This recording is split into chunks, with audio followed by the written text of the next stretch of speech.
اعوذ باللہ من الشیطان الرجیم بسم اللہ الرحمن الرحیم۔ کیسی عورت ہو تم؟ کیا بدکار مکار بے شرم بے غیرت عورت ہو تم؟ آج تھوڑا سا آپ نے نوٹ کیا ہوگا ناظرین کہ میں شروع میں نے اعوذ باللہ اور بسم اللہ کے ساتھ جو ہے نا میں نے انا للہ بھی پڑھا۔ آج اس ویڈیو میں بات کر رہا ہوں، کچھ باتیں ایسی کروں گا میں جو کہ شاید اس کے بعد آپ کو جسٹیفیکیشن مل جائے گی۔ ہو سکتا ہے یہ باتیں شاید آپ لوگوں کے لیے جو ہے نا وہ اجنبی نہ ہو، انجانی نہ ہو، لیکن ہو سکتا ہے کہ آج کی ویڈیو میں میرا تھوڑا سا لہجہ سخت بھی ہو جائے۔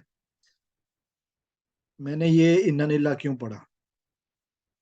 میں نے آج ایک ویڈیو دیکھی، آج ایک کلپ دیکھا، ایک جھوٹی مکار بدکار فحاشہ زانیہ آوارہ بدچلن عورت کا۔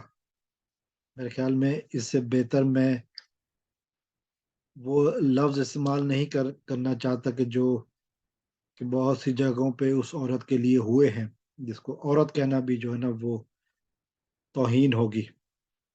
میں اپنی ویڈیوز میں پچھلے جو بھی اس عورت کو زنیرہ ماہم کو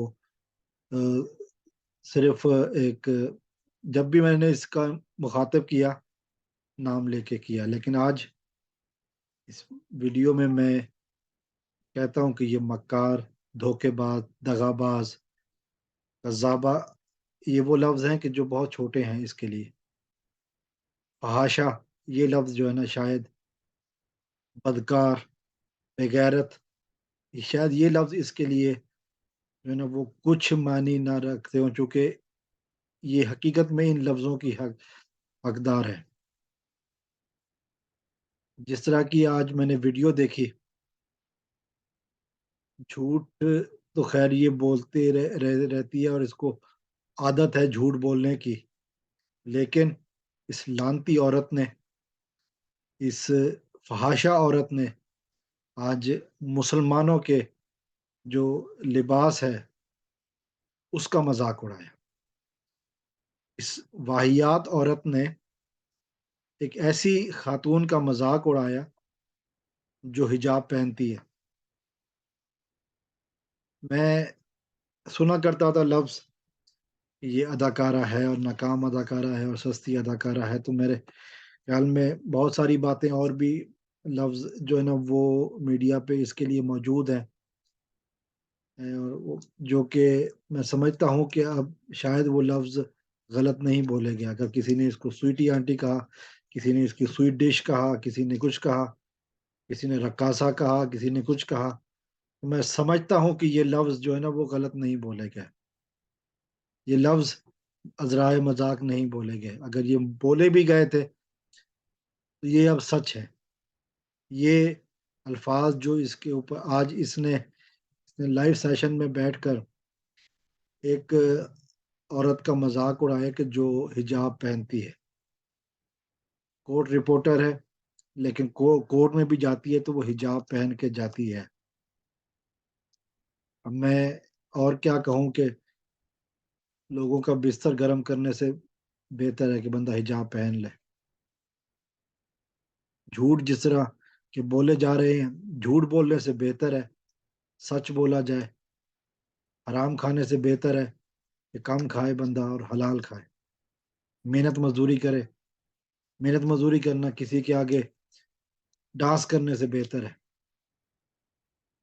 شاید اس کی تربیت ایسی ہے، اس کی اپ برنگنگ ایسی ہے، اور جو میں نے بعد میں کچھ اور ویڈیوز میں سنا اس کی تربیت کے بارے میں، وہ باتیں جو اس کے وہ حرکتیں وہ باتیں جو اس کے ساتھ اس کے باپ نے کی ہیں، وہ یہ سمجھتی ہے کہ باقیوں کے باپ بھی ایسے ہوں گے۔ یہ وہ الزام تھے جو اس کورٹ رپورٹر خاتون نجم زارہ کے اوپر جو اس نے لگائے۔ نجم زارہ کے بارے میں اس نے کہا کہ یہ حجاب کے نیچے کچھ نہیں پہنتی۔ بغیرت عورت، تمہیں شرم نہیں آتی اس طرح کی بات کرتے ہوئے؟ مکرو اور مکار چہرہ، یہ وہ لفظ بولتی ہے جس کا تمہیں پتہ ہی نہیں ہے کہ تم کیا بول رہی ہو۔ لگتا ہے کہ جن لوگوں نے تمہیں ہڈیاں ڈالی ہیں انہوں نے کم کر دی ہیں اور تمہاری دم پہ پیر آ گیا۔ اتنی نیچ اور گھٹیا عورت ہو تم، اتنی بدکار اور مکار عورت ہو تم، کسی بہت ہی گندے اور بہت ہی بازاری ماحول میں تمہاری تربیت ہوئی ہے اور تم نے یہ الفاظ آج بولے۔ پتہ نہیں کس قسم کے لوگ اس کو دیکھتے ہیں، پتہ نہیں کس قسم کے لوگ اس کی حمایت کرتے ہیں، اس کو ہڈیاں ڈالتے ہیں۔ یقیناً یقیناً یہ جو ہے نا ان کے آگے کچھ اور بھی دکھاتی ہوگی، یقیناً یہ اپنے کپڑوں سے باہر ہو کے دکھاتی ہوگی، تبھی تو وہ لوگ اس کے ساتھ ہیں، ہڈیاں ڈالتے ہیں اس کو، چونکہ اس کے علاوہ اور کوئی کام نہیں ہے، اور پھر اس کو کہتے ہیں کہ تم بھونکو، اور یہ صرف ہڈیوں کا حق ادا کر رہی ہے۔ اس طرح کی واہیات فحاشا گفتگو اور لوگوں کے سامنے جو ہے نا اپنے آپ کو پتہ نہیں کیا کہہ کے پیش کر رہی ہے۔ ایک گھٹیا چینل کی بکواس ترین اداکارہ، جس کو اس چینل والوں نے نکالا تھا دھکے دے کر، حالانکہ یہ 2-3 پروڈیوسروں کی سویٹ ڈش بھی بنی رہی۔ میرے اپنے رشتے دار وہاں کام کرتے ہیں، مجھے ساری رپورٹیں ہیں کہ کس طرح اس چینل کے پروڈیوسر کے ساتھ ہماری جو شامیں تھیں وہ ہوٹل کے نمبر تک بھی ہمیں معلوم ہے، لیکن یہ ہم باتیں وہ اس لیے نہیں کرتے کہ ہماری تربیت ایسی نہیں ہے۔ لیکن آج میں نے پہلے کہا تھا کہ شاید میں کچھ الفاظ ایسے بولوں گا جو کہ میرے عادت نہیں ہے بولنے کی، نہ میری تربیت ہے، نہ میں ایسے بولتا ہوں، میں اپنے گھر میں بھی اس طرح کے الفاظ نہیں بولتا، لیکن آج جو اس نے زبان استعمال کی اور جو جس طرح کے واہیات اور بیہودہ اشارے کیے اس نے، وہ لائیو سیشن کا کلپ میں نے دیکھا، کس طرح اس نے واہیات، کس طرح اپنی تربیت کا اثر لوگوں کو بتا رہی تھی کہ وہ یہ کام کرتی رہی ہے اور تب بھی اس کو جو ہے نا اب ہڈیاں ملنی کم ہو گئی ہیں۔ شرم کرو، عقل کرو، لعنت ہے ایسی زندگی پر، لعنت ہے تمہاری زندگی پر، تمہاری نسلوں پر، تمہارے خاندان پر لعنت ہے۔